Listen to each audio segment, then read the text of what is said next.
E aí, bom dia, pessoal. Beleza. Não sou muito dessa vibe do "oi", mas tudo bem.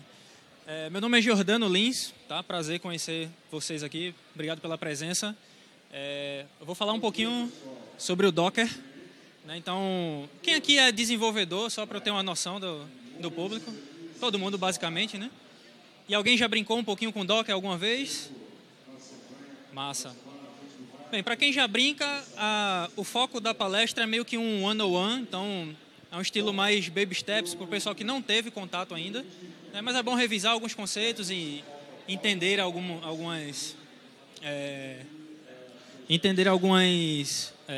particularidades, né?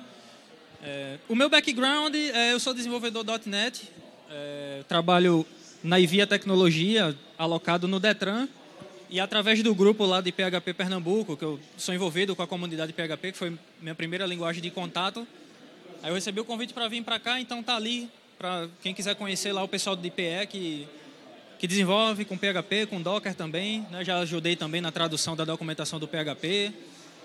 Então é por aí, né? Vamos começar.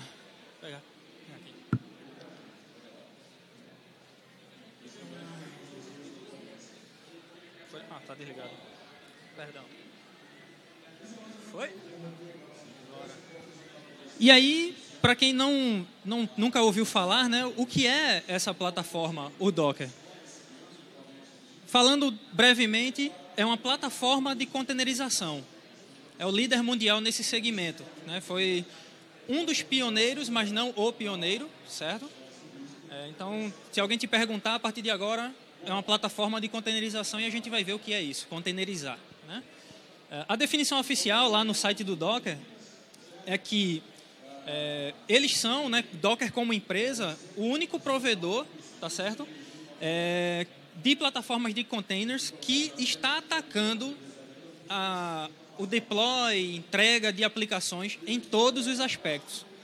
Tá? Então, isso daí está fortemente ligado com o termo DevOps, certo? Então, para quem ainda é só desenvolvedor e tem um pouco de medo de operações, não está muito ligado em redes, em configuração de servidor, vocês têm que se envolver um pouquinho mais com isso, porque é o perfil de profissional que o mercado está buscando agora, o dev que implanta, que configura, que faz o deploy de uma aplicação inteira, porque as aplicações pararam de ser aquele bloco monolítico que você botava lá num servidorzinho só e rodava para sempre. Agora as aplicações elas são distribuídas, né, e distribuídas em nuvem, como a Amazon, a Azure da Microsoft. Então, são paradigmas e conceitos que precisam ser entendidos para que você fique a par do que é que o mercado está pedindo, né, o que é que está acontecendo lá fora. E por que eu vou usar o Docker, né? O que é que vai te convencer a aceitar o Docker, injetar essa tecnologia na tua pipeline de desenvolvimento, né? Então, por que eu que estou acostumado a usar todas as minhas ferramentas aqui, eu agora vou querer instalar esse cara? Qual é a motivação? A primeira de todas elas é ter um ambiente semelhante à minha produção. Hoje se resolve isso com virtualização tradicional, que é Hyper-V da vida, né? Mas isso, a utilização do Hyper-V hoje e do aquele concorrente, esqueci, o KVM e entre outros, o Zen, traz uma complexidade muito grande, tem vendor lock também, mas tem o principal, que é o custo. Hoje, quem trabalha com a virtualização tradicional levanta sistemas operacionais inteiros. Quando uma aplicação cai, mesmo que você tenha fallbacks, que são aqueles servidores extra que você coloca, cai um servidor, levanta o outro. O tempo para eu levantar esse servidor é muito lento, né? Se eu precisar replicar esse ambiente, por algum motivo, eu tenho uma carga de final de ano no meu site de vendas. Então, para eu levantar outra instância do servidor que vai abrigar minha aplicação, para eu instalar a minha aplicação, as bibliotecas, os componentes que minha aplicação precisa, é moroso, é técnico demais, né? O Docker, ele traz a infraestrutura para perto do desenvolvedor. Então já tem scripts, planejamentos prontos para que quando você queira dizer assim, Hoje eu tive um pico de vendas e aí eu preciso de mais 5 instâncias do meu front-end. Existem painéisinhos, tudo bonitinho, para não precisar você estar só no terminal, mas que você vai lá e aperta mais 5 vezes, 1, 2, 3, 4, 5, e imediatamente, nem 2, nem 3 segundos, imediatamente as aplicações já estão online. Então, isso é um benefício para quem trabalha no mercado com alta demanda primordial, certo? Outra característica é que essa aplicação, apesar de ela ser distribuída, ela é entregue como um pacote completo. Quando você sobe lá a imagem, né, uma instância da imagem do Docker, tua aplicação, se ela tiver alguma dependência, você pode configurar para subir junto. Então, tua aplicação ela vira um pacote. Então, se tu precisa de 2 bancos de dados, um servidor Redis para fazer cache, um RabbitMQ para fazer a parte de mensagens e interação entre os componentes, basta dar o playzinho lá e vai acontecer como num passe de mágica. Então, você padroniza e replica o teu ambiente operacional, o que é bacana, porque aquela frase, né, que você tinha do desenvolvedor dizer, está funcionando na minha máquina, ele não tem mais desculpa, porque ele está rodando a aplicação num ambiente idêntico ao ambiente de produção, certo? Não com a mesma capacidade, mas idêntico, mesmas dependências, mesmas versões, entende? Quando a gente fala assim, idêntico à produção, o desenvolvedor não vai desenvolver em cima de 60 GB de RAM e 40 núcleos. Ele não tem acesso a isso. Ele vai desenvolver na máquina dele e espelhar esse ambiente de produção. E ele pode, eventualmente, solicitar, se a equipe de infraestrutura for separada, um pouquinho dos recursos para ele fazer os testes. E aí você tem esse idioma comum entre a estrutura e o desenvolvimento. Né? Você antes tinha essa distância entre a operação e a equipe de dev. Porque você depende da galera de operação para dizer, bicho, olha, eu estou precisando de um servidor, tem que instalar o MySQL lá, por exemplo. Eu preciso de um servidor PHP na versão 7.1, por exemplo. E às vezes os caras de operação não sabem o que é isso. Como é que configura o Apache, por exemplo? Então, traz uma unificação entre esses dois mundos, do desenvolvimento e da operação. E tem a comunidade. Hoje, eu posso dizer, eu costumo dizer nas minhas palestras que o Brasil ele tem uma latência de pelo menos 8 anos em relação à tecnologia. Então, quando se começou a falar de Docker lá fora, demora ainda um tempo para que esse eco chegue aqui em solo brasileiro. Então, a comunidade está muito forte. Isso me impressionou também, porque, por exemplo, antes de Docker, eu usava Vagrant, por exemplo. A quem já ouviu falar no Vagrant. E era difícil achar material para, como é que eu vou replicar meu ambiente aqui com Vagrant? Era horrível de achar material. Então, a comunidade Docker tem grupo de Telegram, tem grupo no Facebook. Então, vocês deem uma olhada lá que é bem bacana. A comunidade ajuda pra caramba. E aí, essa containerização, é uma plataforma de containerização, me faz levar a pergunta de o que é esse container. O que é esse container? Basicamente, é um ambiente operacional, bem levinho e fácil de fazer o deploy. Veja o termo ambiente operacional. Então, um container ele não é um servidor. Tá? Ele age como mas ele não é, em essência, um servidor. Ele é uma parte de um servidor. Ele é um ambiente onde eu consigo executar a minha aplicação. É um ambiente que tem todas as dependências da minha aplicação, todas as bibliotecas que a minha aplicação precisa, incluindo rede, processamento e memória, tanto infraestrutura quanto bibliotecas, certo? E aí o Docker, ele empacota essa aplicação. Ele vai criar esse pacote dentro de uma imagem que a gente vai falar já sobre e você faz o deploy do container, certo? E aí, esse container, ele pode ser executado em praticamente qualquer ambiente. O que é legal disso criei minha aplicação, coloquei ela dentro de um container, e aí eu digo assim, eu já tenho essa imagem pronta da minha aplicação, eu quero rodar ela na Amazon, eu quero rodar ela na Azure agora, eu quero rodar na minha máquina, eu quero rodar no servidor que tem aqui no meu quintal. E aquela mesma aplicação, sem modificação nenhuma, vai ser executada. Isso é primordial, certo? E aí eu consigo isolar os processos e recursos do meu servidor, porque eu preciso eventualmente do servidor para fazer o deploy do container, certo? Mas assim, quando eu boto o container lá, ele faz o que ele quiser? Não. Eu digo, esse serviço especificamente só vai ter acesso a 2 cores do meu servidor. Só vai ter acesso a 4 GB de RAM do meu servidor. Né? E eu posso mudar isso a qualquer momento e o reflexo dessas alterações também são instantâneas. Porque eu derrubo e levanto o container em 2, 3 segundos. Certo? E aí, rede é isolada. O que é interessante observar é que, apesar de o sistema operacional enxergar o container, através do container, digamos assim, o inverso não acontece, certo? O container ele é completamente isolado, tanto do sistema operacional host, quanto de outros containers. Por natureza, os containers eles são isolados. Óbvio que se você tem uma aplicação distribuída, você vai dizer quem você quer que se conecte com quem. Então, esse container aqui que é o meu front-end, eu quero que ele se conecte com esse container aqui que é o servidor de aplicação, e eu quero que esse servidor de aplicação se conecte nesse outro container aqui que é o banco de dados, por exemplo. Cada um no seu containerzinho, por exemplo. Né? E aí, se você tiver uma demanda, muita gente acessando o front-end, você sobe só as instâncias do front-end. A aplicação deu uma engasgada e você quer deixar ela mais folgada, digamos assim. Então, você sobe mais algumas instâncias da aplicação. É muito flexível, certo?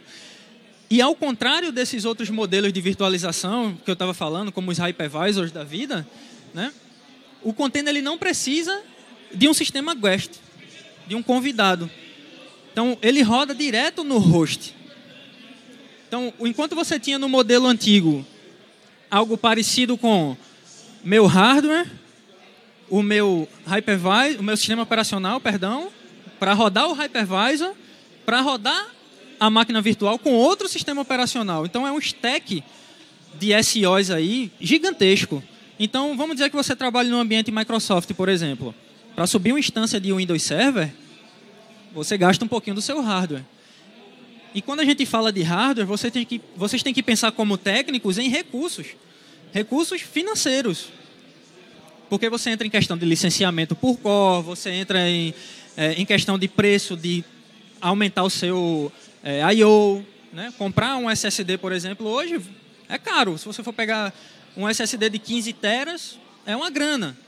Então, se você começar a ocupar esse espaço com sistema operacional e mais sistema operacional e mais sistema operacional, não é viável para a empresa. Né? Você acaba não aproveitando o teu hardware, certo? Já no modelo do Docker, não. Você tem aqui o teu servidor e o sistema operacional host, geralmente Linux, mas hoje em dia é possível fazer isso também em ambiente Windows Server e Windows 10, para quem é dev com Windows, né? Muita gente ainda usa Windows. Então você tem o Docker Engine, que é basicamente o coração do Docker. Ele é um daemon. Na verdade, o Docker ele é um compacto de componentes. Você tem o Docker Engine, ele compreende o CLI, o daemon, a Docker Machine, Docker Composer, Docker Swarm. Tem muita coisa, não é só Docker. Certo? Eu vou falar um pouquinho sobre eles aqui. E aí, sobre esse Docker Engine, ele vai gerenciar para você os containers. Então, por exemplo, nesse gráfico eu tenho o app1 e o app2, cada um é um container só, que compartilham essas bibliotecas e binários, por exemplo, com o meu sistema operacional host. Já o app3, percebam que ele compartilha as mesmas bibliotecas e binários com 3 containers.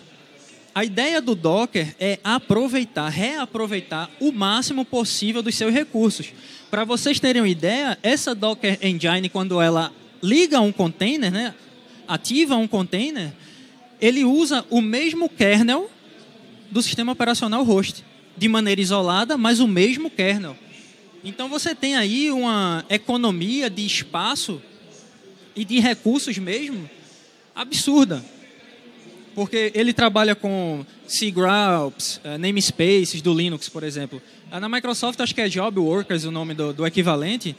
Mas aí você tem esses caras à tua disposição. Aí você fica pensando, pô, eu só sou um dev, estava aqui acostumado a fazer meu Pythonzinho da vida aqui, e agora vem tu falar de cgroups, de namespaces. Onde é que eu entro nessa história como desenvolvedor? Você precisa só entender isso. Isso aqui é o que é o Docker, como ele funciona. Mas na prática mesmo, você vai criar o teu script lá do Compose da vida, dizendo, eu quero um web assim, um banco de dados assim, um volume assim, rede assim, tal container falando com tal container, play. E vai ser feliz lá com o teu código. Mas é importante você conhecer isso, porque pode ser que, além de dev, você seja o cara da tua empresa que vai implantar a aplicação. Né? Então, como é que eu uso o Docker Machine para jogar o app lá na Amazon, por exemplo? Né? Então, essas coisas você vai ter que saber eventualmente. E aí, pensem no Docker como o novo modelo de virtualização. É isso que eu acredito. Tá? Aquele paradigma de hypervisors está ficando para trás. Eu preciso otimizar o meu ambiente operacional. As minhas operações precisam ficar menos custosas. E, além disso, estamos evoluindo em paradigma de desenvolvimento também. Já faz um tempinho que está lá fora, mas já está começando a entrar aqui a tal da programação funcional, por exemplo. Eu era procedural, eu fui para orientação a objetos e agora eu vou para programação funcional. E como é que eu faço o deploy de uma aplicação funcional? É com esses caras. Cada função minha lá fica num container. Você consegue ver isso, por exemplo, no Amazon Lambda. O que é o Amazon Lambda? São containers que vão rodar uma funçãozinha. E aí você vai dizer, minha aplicação é composta dessa funçãozinha, o fluxo é esse, e elas vão se comunicar e vão entregar o serviço para o teu cliente. É um pouco abrangente e complexo, mas como eu falei no começo, a ideia do Docker é abraçar todas as características. Então, eu ainda uso OO. Tá tranquilo com Docker? Tá. Eu quero ir para funcional. Tá tranquilo com Docker? Tá. Eu preciso melhorar minha infra. Tá tranquilo com Docker? Tá. Então, ele soluciona vários problemas. Como desenvolvedor, eu vou entender o meu fluxo, a minha pipeline. Como é que eu uso o Docker para melhorar o meu desenvolvimento e para criar minhas aplicações de forma distribuída e containerizada, né? Aqui tem uma visão mais geral da arquitetura do Docker e como você interage com ele. Tá? Então, você tem, por exemplo, do lado do client, que é você, utilizando um terminal ou API remota, mas aí esse agente client pode ser também uma ferramenta de automação, tem aí várias, Puppet, Chef, e aí vai seguindo. São muitas tecnologias envolvidas nessa parada. Pode ser Kubernetes, mas no final eu falo sobre ele. Né? Então, você vai basicamente entrar em contato através da API com o host, onde está sendo executado o Docker Engine, que é um daemon, ou seja, é um background service no Linux, basicamente. E esse daemon, quando eu digo para ele, eu estou querendo executar um container da minha aplicação, ou um container MySQL, ou um container Python, um container PHP, ele vai fazer o seguinte: eu tenho essa imagem do Python aqui no host? Tenho não. Nunca foi instanciado nenhum container do Python aqui. Ele vai lá no registro do Docker, que é um serviço online, onde você tem a comunidade participando, criando novas imagens. Lá você consegue já imagens que tem Python, Flask, Redis, tudo integrado. É uma maravilha. Né? Então, vou mostrar como é que vocês chegam lá. Mas ele vai baixar aquela imagem, que é basicamente um template do que você quer executar. Vai trazer essa imagem para o teu repositório local, ou seja, da próxima vez que você executar esse container, ele já vai pegar local, não vai precisar ir na rede e fazer download novamente. E vai instanciar esse container. Basicamente, o container é uma imagem em execução. A minha imagem, eu digo assim, essa imagem ela tem o Ubuntu com PHP. Quando eu dou lá Docker Run Ubuntu, PHP Ubuntu, por exemplo, que é o nome da imagem que eu dei aqui agora, ele vai levantar esse cara com Ubuntu e PHP. E é exatamente isso. E se eu quiser colocar nesse Ubuntu com PHP o FPM, por exemplo? Eu não estava usando, eu quero usar agora a estratégia de caching com o FPM. Beleza, você pode. Você vai criar uma imagem, a partir daquela imagem, adicionando esse novo componente. A gente vai ver como é que isso se dá na prática. E aí, eu vou vir aqui para o PC, para mostrar para vocês, naquela arquitetura, na prática, o que é que eu faço, certo? Fazer o seguinte.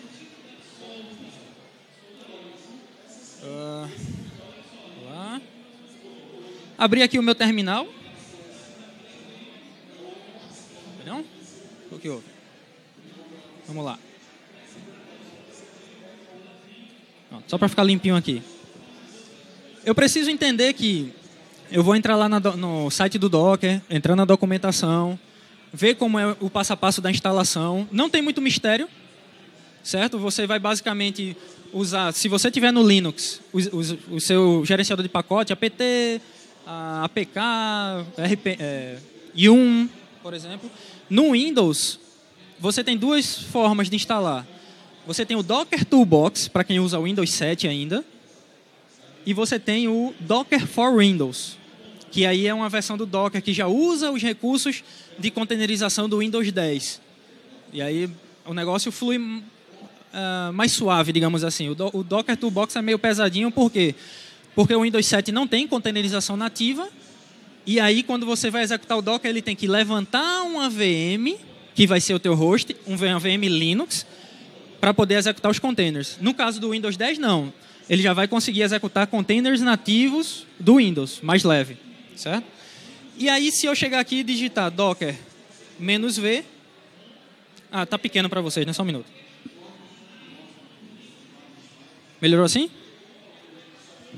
E aí você tem qual é a versão do teu Docker instalada. Hoje, você tem duas distribuições na streamline lá do Docker. Você tem o Docker Enterprise e aí você tem o Docker Community Edition. Qual é a grande diferença? Pensem em Red Hat, por exemplo. Eles têm lá o CentOS, o CentOS, e tem o Red Hat Enterprise Linux, né, o HEL. Então, o HEL, o que é que eles fazem? Eles vendem a implantação, vendem o suporte, vendem a consultoria. Docker Enterprise vai mais ou menos por aí. Os caras pegaram o que eles fizeram, que é open source, é livre, e te dão consultoria, te dão treinamento, essas coisas. E aí você paga por isso. Mas você usa o Community Edition tranquilamente, em produção, sem restrições. Tudo bonitinho, é permitido, certo? Só não com a ajuda dos caras, basicamente. E aí eu estou vendo que o Docker está na versão aqui instalada na minha máquina 18.03, build e tal. Outras coisas que eu posso verificar que estão instaladas para que eu possa instalar é o Docker Machine e o Docker Compose. Mas esses dois eu não vou mostrar na prática para vocês aqui. E para executar o container, eu tenho o Docker Container Run. Então veja, instalei o Docker. Então aquele Docker é o meu CLI, Client Line Interface. Command Line Interface, perdão. Então através dele eu vou executar, vou passar parâmetros e dizer o que eu quero fazer. Nesse caso eu quero pegar Docker, pegue um container e execute. Bem facinho assim, é uma linguagem que eu acho bastante natural. Docker container execute qual container? E aí ele diz lá, hello world, que é uma imagem que existe. Eu sei que existe e eu vou provar para vocês que ela existe. Mas quando eu fizer aqui Docker run, perdão, container run traço world. E aí ele vai... Opa! Não achei. Ele vai tentar baixar... ok. Estou sem rede. Legal. Deixa eu ativar a rede aqui. Na verdade, eu estou com rede, né? Digitei errado? Perdão, então. Docker, container... é verdade, digitei errado. Perdão. Tá conectado, tá conectado. E aí o que é que ele vai fazer? Ainda não tá? Tá. Veja que ele está dizendo... Vou aumentar aqui para vocês verem o que é que aconteceu.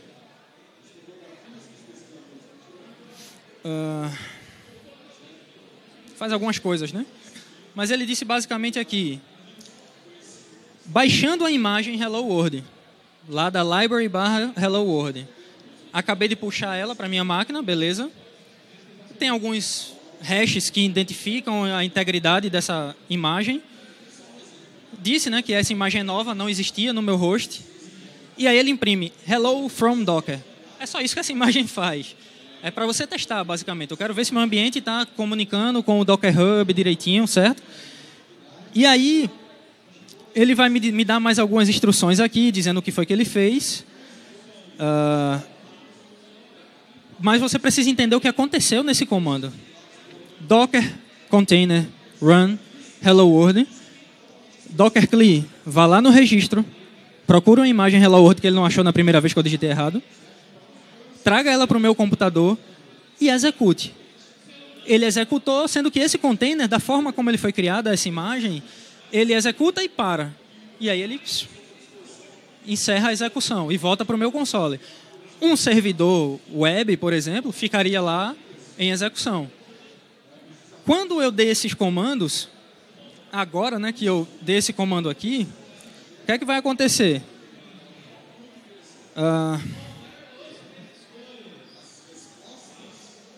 Eu vou identificar que no repositório oficial do Docker, lá no Docker Hub, existe uma imagem chamada Hello World que foi criada com as tags, que aí são tags, para quem trabalha com código sabe, né? Eu versiono meu aplicativo, minhas aplicações com versões através de tags, certo? Então eu tenho uma versão latest, que é a última, e tenho uma versão Linux. Eu não disse na hora que eu executei qual era a versão que eu queria, porque eu posso dizer, traga a versão Linux, traga a versão latest, traga a versão 3, certo? Então, eu não aconselho, quando vocês estiverem fazendo deploy de aplicação em produção, a você usar as imagens latest. Sempre escolham uma versão, a última versão estável. Vai ter lá, stable 3.4, por exemplo. Porque a latest, ela está sempre sendo atualizada. E aí os caras podem colocar um componente lá que vai quebrar a tua aplicação. Mudar uma versão do Python da vida, ou uma versão do PHP, ou uma versão do .NET Core. Eles podem dar uma atualizada e algum método que era deprecated vai parar de funcionar na tua aplicação. Então é bom tomar cuidado e escolher uma versão, certo? Fica a dica. E aí,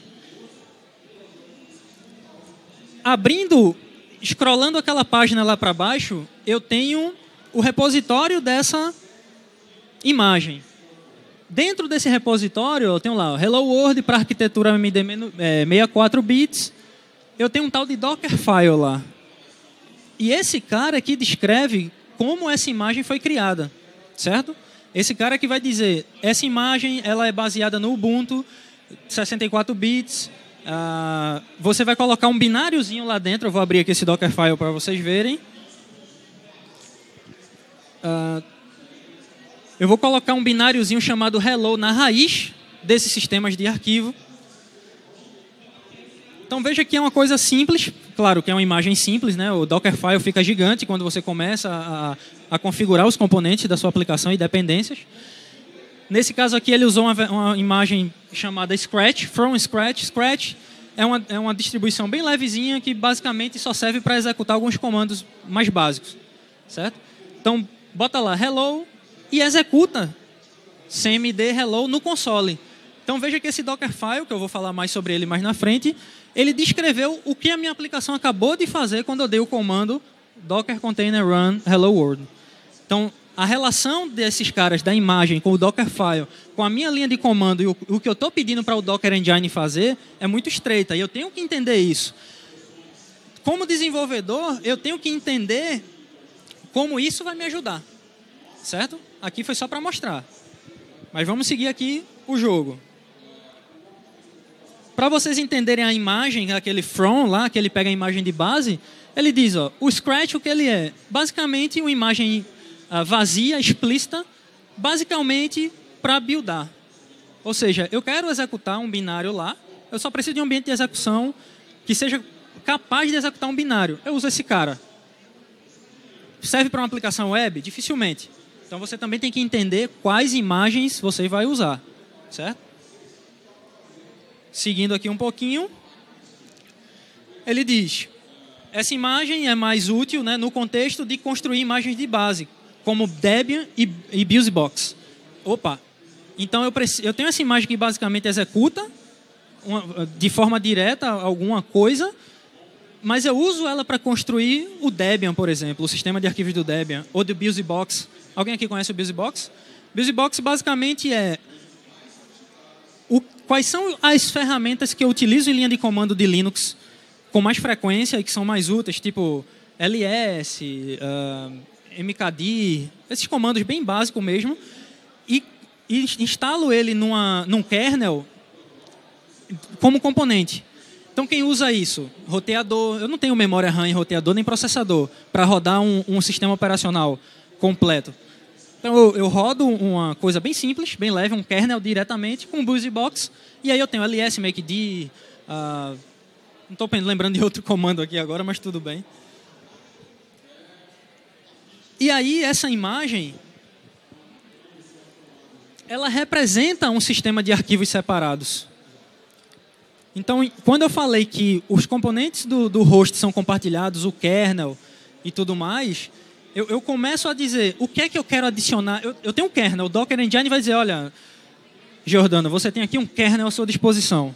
O que é que você quer fazer com ele? Aí eu digo, eu quero adicionar agora um ambiente operacional. Eu preciso de um sistema de arquivos. Todo servidor precisa de um sistema de arquivos. Então, eu preciso de um sistema de arquivos disponível para que eu possa executar outras coisas. Como é que eu interajo com o meu hardware? Então, essas interfaces eu coloco na imagem. Como, por exemplo, eu posso ter ali binários separados. Lembra que eu tenho binários compartilhados e cada aplicação tem o seu? Tem uma aplicação que vai usar, por exemplo, o ls e outra não. E aí, naquele container que usa o ls, existe esse binário lá. E não existe no outro container. Mas se eu precisar, em um terceiro container, utilizar aquele binário, o Docker vai compartilhar essa camada com esses dois containers para reaproveitar o recurso. Isso é impressionante, porque em vez de eu ter... Vamos pensar agora numa aplicação .NET tradicional, WebForms, e como você faz o deploy dela. Eu instalo o Windows Server, eu instalo o IIS, eu instalo o .NET Framework Runtime, depois eu coloco a minha aplicação na pasta de deploy do IIS, starto o IIS, starto o pool, e a aplicação está rodando. Veja o volume de coisas. A minha aplicação tinha, sei lá, 20 megas. E eu tive que instalar quase 4 gigas, usar quase 4 gigas de RAM para fazer o deploy dessa aplicação. Quando o que o Docker está dizendo está vendo essa DLL aqui, por exemplo, que faz acesso, que é o connector do MySQL, que permite, os connectors vocês sabem, né? Aquelas bibliotecas que deixam que a minha linguagem se conecte num servidor de banco de dados. Esse connector aqui do MySQL, ele está sendo reutilizado. Eu não preciso ter um connector para cada aplicação separada. Isso aqui é interessante. Eu espero que vocês estejam visualizando isso. Quem já meteu a mão na massa em deploy é que sabe o quanto é oneroso, por exemplo, você ter um Apache Server só com 2 GB de RAM, com 5.000 pessoas tentando acessar teu site. Ele vai começar a startar processos lá, então a memória vai embora e você fica... Bem que isso podia ser compartilhado. Certo? E aí, essa imagem, como eu havia falado, em execução, é o container. Quando eu baixo a imagem, ele diz, está aqui um sistema de arquivos, está aqui os binários do Ubuntu, por exemplo, está aqui os binários do Apache, está aqui os binários do PHP, bote na memória e comece a executar. De uma maneira compacta, reduzida, compartilhável, reutilizável. Não esqueçam esses termos. O Docker é tudo isso. Certo? E o kernel dessa imagem em execução é apenas o meu kernel, o único, do host. Aí você vai perguntar assim, Gil, fala um pouquinho aí do ambiente de produção. Eu estou lá na Amazon, ganhei aquele 1 ano grátis lá, que eles me deram uma instância micro para usar durante 1 ano. O que é que eu consigo fazer com ela? Aquela instância, se não me falha a memória, tem 700 GHz de processamento e 1 GB de RAM, né? E 1 core. Eu acho que você consegue rodar vários containers lá, compartilhando o mesmo core, mas não para produção. Aquilo ali é para você entender como a Amazon funciona. Eu quero testar. Se eu precisar levantar 5 containers para ver como minha aplicação vai se comportar, eu posso levantar um cara desses. E o que é mais interessante é que com as ferramentas integradas com o Docker, não só o Docker, mas Puppet, Chef, Kubernetes, e companhia, você consegue dizer, baixe a imagem, crie o container, suba na Amazon, execute, me dê o resultado, derrube o container, derrube o servidor da Amazon e volte. Porque lá eu pago por hora. E tudo isso acontece em segundos, e é tudo lindo. Funciona. Certo? Então, parece uma camada de complexidade desnecessária, mas quando a gente começa a falar de para onde as aplicações modernas estão indo, no sentido de que elas são distribuídas, de que você vai ter que estar conversando com vários serviços distintos, de caching, de message broker da vida, você vai ter que estar falando com esses caras, então é necessário entender esses conceitos. Para quando você for usar o Docker e der um erro, eu sei por que deu erro. No caso, vocês souberam porque estava errado o comando. Mas só você prestando atenção e entendendo a mecânica da coisa. Vamos lá. Esses recursos do kernel, que são cgroups, namespaces, eles são utilizados para isolar os componentes. Pense nessa instância da Amazon Micro Free durante um ano que eu disse para vocês aí. Eu preciso usar o mesmo core em uma aplicação. Eu só tenho 1 GB de RAM. Se eu quiser subir 10 containers, cada um utilizando 100 MB, eu posso? Posso. E aí, se alguma execução, algum trecho de código em execução da aplicação em um determinado container topar e der overflow, por exemplo, entrou no loop infinito da vida, ou está com leak, qualquer que seja, quando ele chegar em 100 MB, sabe o que é que vai acontecer? O Docker Engine vai dizer para ele, acabou tua memória, só tem 100 MB nesse sistema. Ele não consegue ver o sistema operacional, ele não sabe que tem 4 GB de RAM, ele só sabe que tem 100 MB. E aí o que a aplicação vai fazer? Dar crash, morrer silenciosamente ou não, dependendo de como eu configurar isso, vai morrer, o espaço vai ficar lá reservado, e em um ambiente de produção, o que é que eu faço? Eu configuro o meu deploy dizendo, eu tenho aqui 10 containers que vão ser usados para fazer processamento paralelo. Se um deles der crash e morrer, eu quero que você levante outro no lugar. E o Swarm, que é um dos componentes do Docker, deixe isso acontecer. Certo? Então vamos lá. Como é que esses containers são organizados? Tipo isso. Eu tenho aqui o kernel com uma camada que a gente chama de bootfs, né, que é o Boot File System. Então, quando eu baixo uma imagem, ela vem com esse Boot File System, porque eu preciso iniciar o ambiente operacional.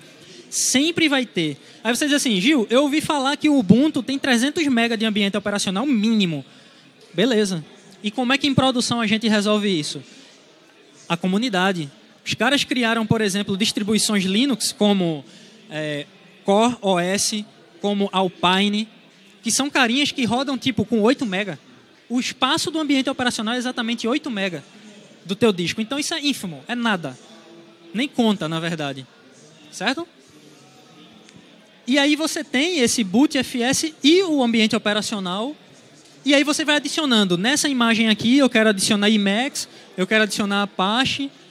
E aí tem uma outra camada que é criada, onde você pode escrever nela. E tudo isso quem gerencia é o Docker. Na prática, você vai estar lidando com essas coisas diretamente? Não, mas você precisa entender como elas acontecem e como você cria elas. Só criou, está rodando, você não mexe mais com aquilo. Criou a imagem, ela é eterna. Certo? Vamos lá.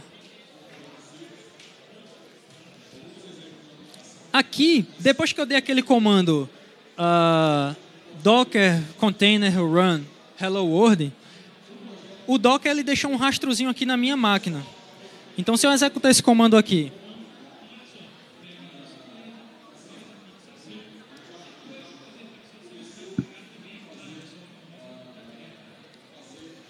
ele vai dizer assim, eu não tenho nenhum container em execução.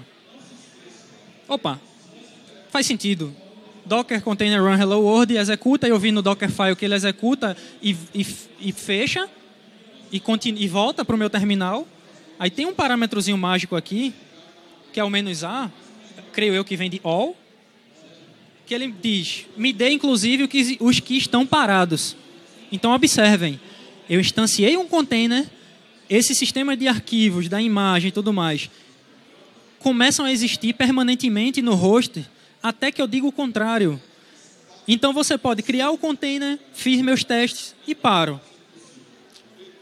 E aí eu starto esse container de novo e paro. Se vocês perceberem aqui nas coluninhas, eu tenho aqui a coluna names, que ele diz assim, upbit leak.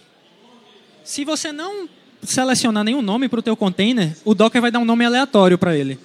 Então, se eu chegar aqui e disser Docker start upbit leak. O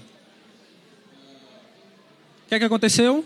Ele foi, executou o container e morreu de novo. Porque é isso que esse container faz. Eu preciso ver uma coisa mais prática. São os próximos passos. Além desse container que agora existe lá, e eu removo ele Linux-like, dando RM, é isso mesmo? Eu tenho que entender também onde está... Tem um outro comandozinho aqui legal, que é o image list. Que ele vai dizer, opa, existe aqui uma imagem chamada Hello World, na versão, ou tag, né, latest, que ocupa aquilo ali de espaço em disco. E aí você vai ter várias imagens no teu host. Você vai ter PHP, vai ter Ubuntu, vai ter Alpine, vai ter Python, depende da tua aplicação, certo? Mas é importante você saber que isso existe e como lidar com esses componentes.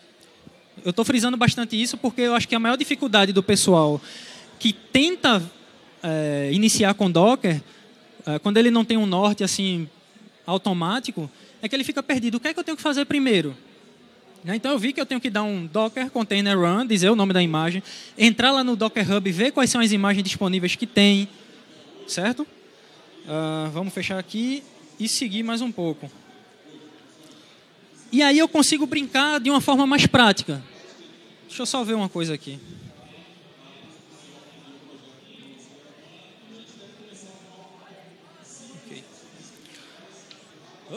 Ok.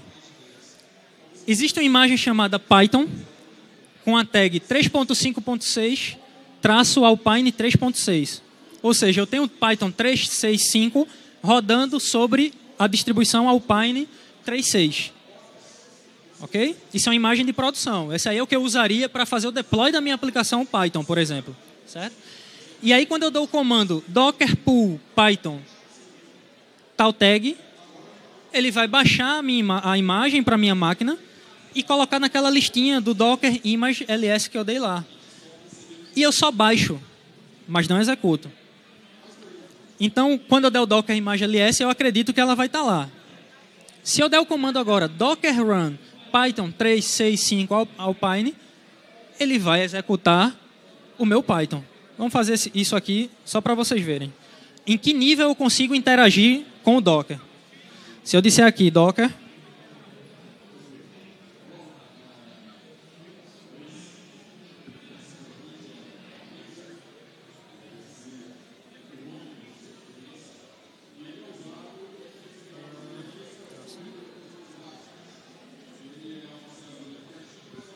acho que é isso, né?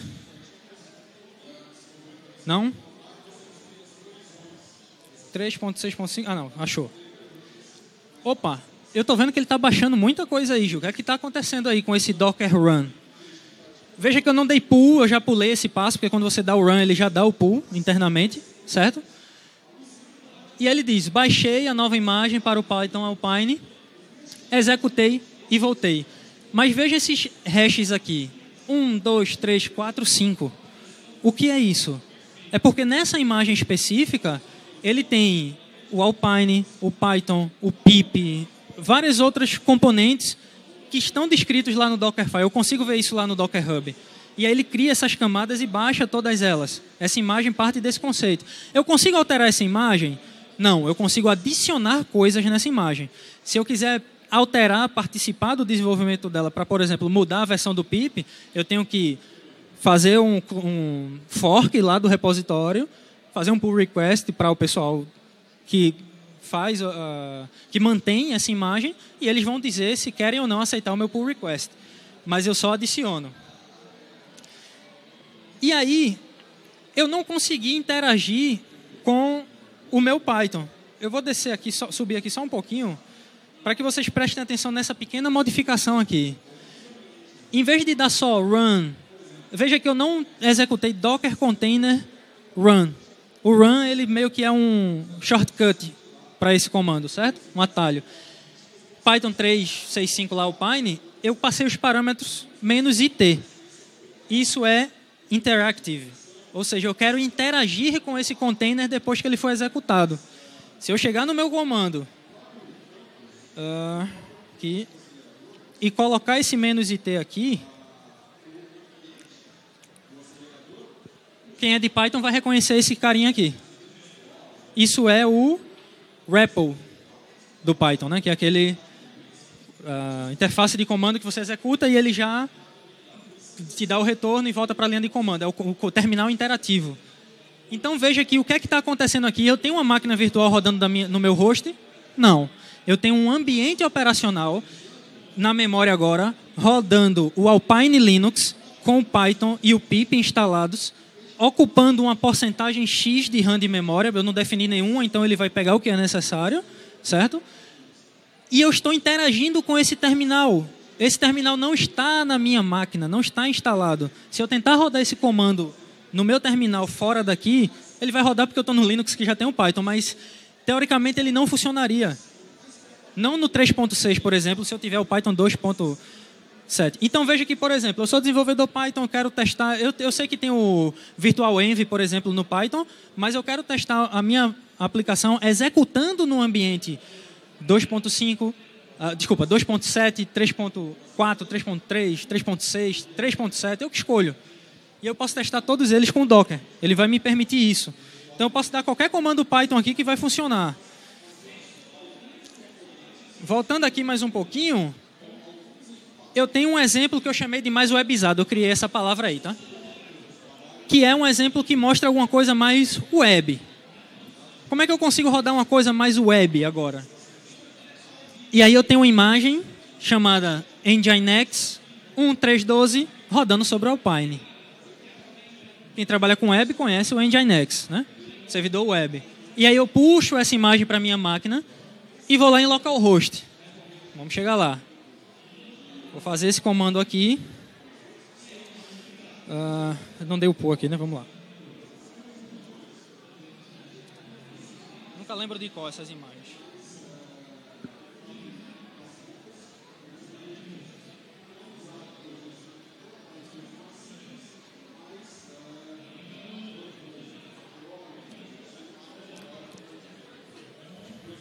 E aí ele pega o Alpine, veja que esse só tem 4 layers, só baixou 4 e não 5, certo? Então o Nginx precisa de menos coisas que o Python, por exemplo. E aí se eu vier aqui no meu browser, ele vai abrir por cima ou não? Acho que não, né?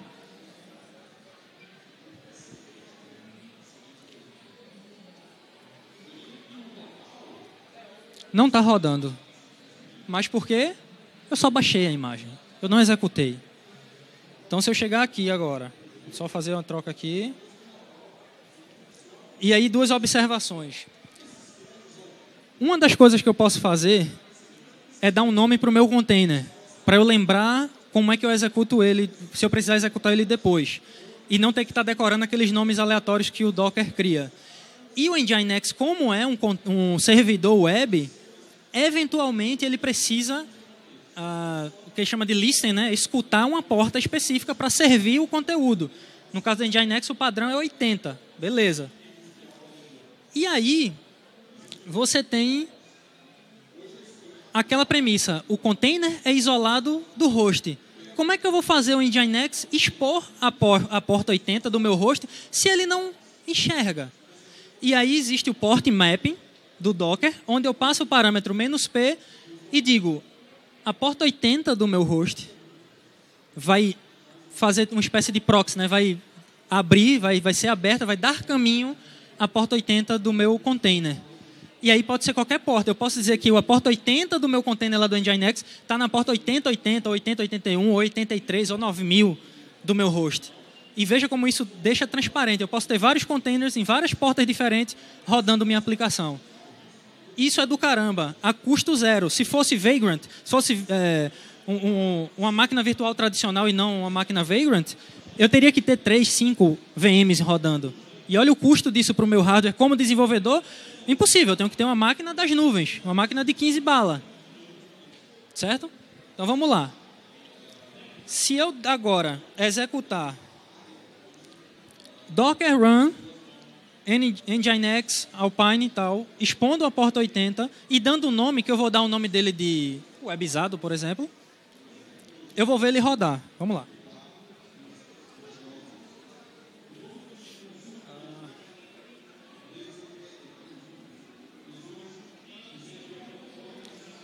E aí, só lembrando, exponho a porta 80 e 80 do meu container e dou o nome que eu quero aqui.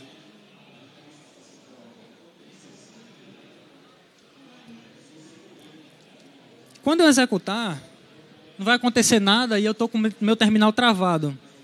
O que é que aconteceu? O Nginx é um servidor que, quando ele liga, ele fica ativo, ele não é feito o Hello World, que executa e morre, ele continua em execução. E eu preciso, então, liberar o meu terminal para eu continuar trabalhando com ele. Então, eu vou dar o Ctrl+C para fechar isso. Eu vou repetir aqui, sendo que aí tem um comando chamado "-d", que é D de detached, desatachado, né? Onde ele vai... Opa! Eu apaguei alguma coisa aqui, não foi?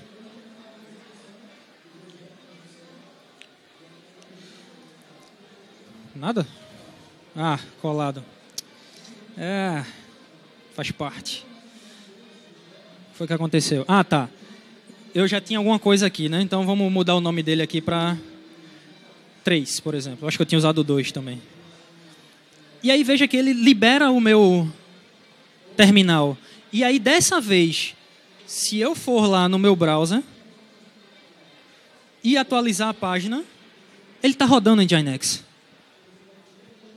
Então veja que é uma velocidade absurda. Não teve tempo de iniciar a VM, iniciar o sistema operacional da VM, iniciar o servidor para poder entregar a minha aplicação.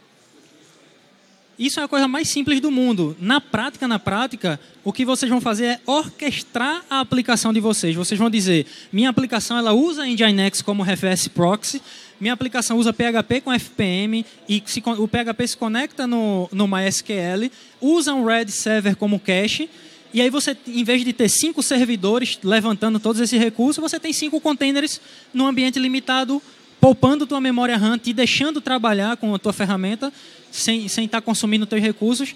E quando você terminar de desenvolver tua aplicação, é só entregar ela para as operações fazerem o deploy. E como é que ela faz o deploy? Usando o Docker também. Você vai dar lá o teu operador, o DevOps, ou operações especificamente, vai chegar lá, Docker Compose, vai passar o arquivo que tem essa composição, vai mandar executar, né, na verdade, Docker Compose app e o arquivo de configuração, e tua aplicação vai estar no ar em 3 segundos. Todos os serviços. É absurdo. É um paradigma? É. É diferente da virtualização tradicional? É. É diferente de eu estar rodando, por exemplo, eu sou desenvolvedor Java, aqui no meu Eclipse, NetBeans, IntelliJ, sei lá. Quando dou play aqui na minha IDE, eu executo o Tomcat, por exemplo, ou Jet. Ok.